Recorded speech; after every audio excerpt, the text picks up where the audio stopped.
आज आम बनइबा स्पागेटी सेटा भी अंडा सहित आ बहुत सारा भेजिटेबल देकी से मुझे कौन करुँची बहुत भल भाव में दुईटा अंडा को फटेकी तार बहुत भल से स्क्रम्बल एग बनईनेबी जोटा कि केवल लुण ही पड़ो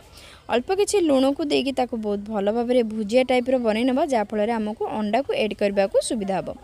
या बहुत भल भाव में सिझेकी भाजिकी बाहर करने सेम कड़े में मुझे तेल को नौची तेल गरम होगापर कि रसुण काटिकी रखिथा रसुण को एड कर नौची रसुण अल्प समय भाजी होगापर मुझे काटिकी रखिथा कि पियाज को एड कर नौची यही पियाज और रसुण पूरा पूरी ऑप्शनल अच्छी मु टेस्ट को टिके एनहांस करने अदा रसुण कि पियाज को मुझे एड कर नौची तापर जिते सब आम भेजिटेबल अच्छी सब भेजिटेबल को एड करवा जमीक आमर गाजर कैप्सिकम ये सब को एड करने स्वाद अनुसार अल्प किसी लुण को एड करवा जेहेतु आमर जिते सब सॉस को एड कराब आ सॉस रे लुण अंश थाए तेणुक या ध्यान में रखी आम ए अल्प किसी लुण को एड करने किसी सेजन चटनी को एड करवा कि सोया सॉस आ कि टमाटो सॉस आपड़ जदि अधिक राग खाइबा चाहती ताले चिली सॉस एड करेंगे ब्लैक पेपर पाउडर को एड कर बहुत भल भाव में सटे करवा सब भेजिटेबल सहित आमर जिते सब सॉस को गोली नवा शेष आ कौन सिझेकी रखी जो थे कि मु लुण और अल्प किसी तेल देकी सिझेकी रखी आमर स्पागेटी को एड करवा आप सेम प्रोसेस रे चाउमिन बनाऊे स्पागेटी बनईकी देखूँ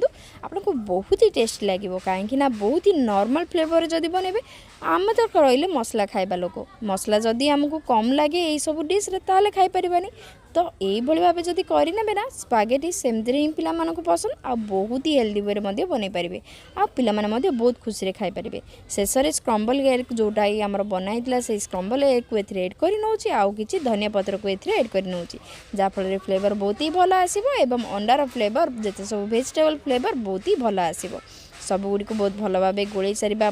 गरम गरम छोट छुआ को सर्व करेंगे से बहुत ही खुशी रे खाइबे।